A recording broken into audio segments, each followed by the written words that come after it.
ओम नमो भगवते वासुदेवाय। श्रीमद् भागवत महापुराण गजेंद्र मोक्ष कथा, चौथा अध्याय, गज और ग्राह का पूर्व चरित्र तथा उनका उद्धार। श्री शुकदेव जी कहते हैं, परीक्षित, उस समय ब्रह्मा, शंकर आदि देवता, ऋषि और गंधर्व श्रीहरि भगवान के इस कर्म की प्रशंसा करने लगे तथा उनके ऊपर फूलों की वर्षा करने लगे। स्वर्ग में दुंदुभियाँ बजने लगी, गंधर्व नाचने गाने लगे, ऋषि, चारण और सिद्धगण भगवान पुरुषोत्तम की स्तुति करने लगे। इधर वह ग्राह तुरंत ही परम आश्चर्यमय दिव्य शरीर से संपन्न हो गया। यह ग्राह इसके पहले हुहु नाम का एक श्रेष्ठ गंधर्व था। देवल के शाप से उसे यह गति प्राप्त हुई थी। अब भगवान की कृपा से वह मुक्त हो गया। उसने सर्वेश्वर भगवान के चरणों में सिर रखकर प्रणाम किया। इसके बाद वह भगवान के सुयश का गान करने लगा। वास्तव में अविनाशी भगवान ही सर्वश्रेष्ठ कीर्ति से संपन्न है। उन्हीं के गुण और मनोहर लीलाएं गान करने योग्य है। भगवान की कृपा पूर्ण स्पर्श से उसके सारे पाप ताप नष्ट हो गए। उसने भगवान की परिक्रमा करके उनके चरणों में प्रणाम किया और सबके देखते देखते अपने लोक की यात्रा की। गजेंद्र भी भगवान का स्पर्श प्राप्त होते ही अज्ञान के बंधन से मुक्त हो गया। उसे भगवान का ही रूप प्राप्त हो गया। वह पीताम्बरधारी एवं चतुर्भुज बन गया। गजेंद्र पूर्व जन्म में द्रविड़ देश का पांड्य वंशीय राजा था। उसका नाम था इंद्रद्युम्न। वह भगवान का एक श्रेष्ठ उपासक एवं अत्यंत यशस्वी था। एक बार राजा इंद्रद्युम्न राजपाट छोड़कर मलय पर्वत पर रहने लगे थे। उन्होंने जटाएं बढ़ा ली, तपस्वी का वेश धारण कर लिया। एक दिन स्नान के बाद पूजा के समय मन को एकाग्र करके एवं मौनव्रती होकर वे सर्वशक्तिमान भगवान की आराधना कर रहे थे। उसी समय दैवयोग से परम यशस्वी अगस्त्य मुनि अपनी शिष्य मंडली के साथ वहां आ पहुंचे।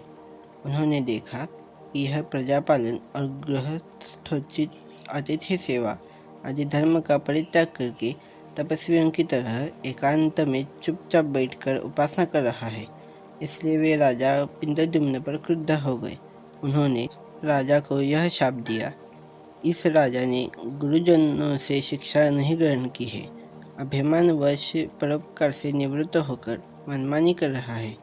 ब्राह्मणों का अपमान करने वाला यह हाथी के समान जड़ बुद्धि है, इसलिए इसे वही घोर अज्ञानमयी हाथी की योनि प्राप्त हो। श्री शुकदेव जी कहते हैं, परीक्षित, शाप एवं वरदान देने में समर्थ अगस्त्य ऋषि इस प्रकार शाप देकर अपनी शिष्य मंडली के साथ वहां से चले गए। राजर्षि इंद्रद्युम्न ने यह समझकर संतोष किया कि यह मेरा प्रारब्ध ही था। इसके बाद आत्मा की विस्मृति करा देने वाली हाथी की योनि उन्हें प्राप्त हुई। परंतु भगवान की आराधना का ऐसा प्रभाव है कि हाथी होने पर भी उन्हें भगवान की स्मृति हो ही गई। भगवान श्री हरि ने इस प्रकार गजेंद्र का उद्धार करके उसे अपना पार्षद बना लिया। गंधर्व, सिद्ध, देवता उनकी इस लीला का गान करने लगे और वे पार्षद रूप गजेंद्र को साथ ले गरुड़ पर सवार होकर अपने अलौकिक धाम को चले गए। कुरुवंश शिरोमणि परीक्षित, मैंने भगवान श्री कृष्ण की महिमा तथा गजेंद्र के उद्धार की कथा तुम्हें सुना दी। यह प्रसंग सुनने वालों के कलिमल और दुस्वप्न को मिटाने वाला एवं यश, उन्नति और स्वर्ग देने वाला है। इसी से कल्याणकामी द्विजगण दुस्वप्न आदि की शांति के लिए प्रातः काल जगते ही पवित्र होकर इसका पाठ करते हैं। परीक्षित, गजेंद्र की स्तुति से प्रसन्न होकर सर्वव्यापक एवं सर्वभूत रूप श्री हरि भगवान ने सब लोगों के सामने ही उसे यह बात कही थी।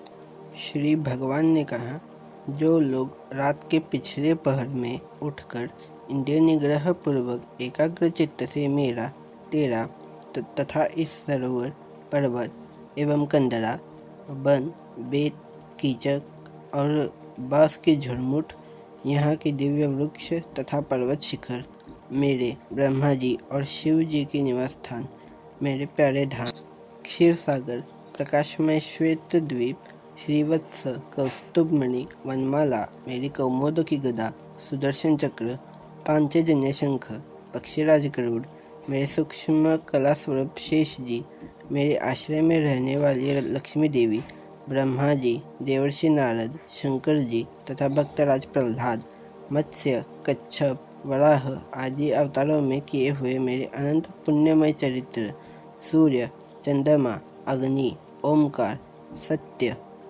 मूल प्रकृति, गौ, ब्राह्मण, अविनाशी सनातन धर्म, सोम, कश्यप और धर्म की पत्नी दक्ष कन्याएं, गंगा, सरस्वती, अलकनंदा, यमुना, ऐरावत हाथी, भक्त शिरोमणि ध्रुव, 7 ब्रह्मर्षि और पवित्र कीर्ति, नल, युधिष्ठिर, जनक आदि महापुरुषों का स्मरण करते हैं वे समस्त पापों से छूट जाते हैं, क्योंकि ये सब के सब मेरे ही रूप है।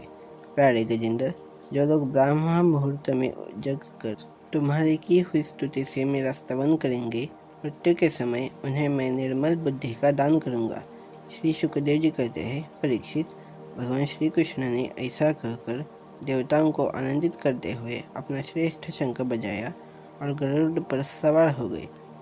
अध्याय 4 समाप्त। गजेंद्र मोक्ष कथा समाप्त। ओम नमो भगवते वासुदेवाय।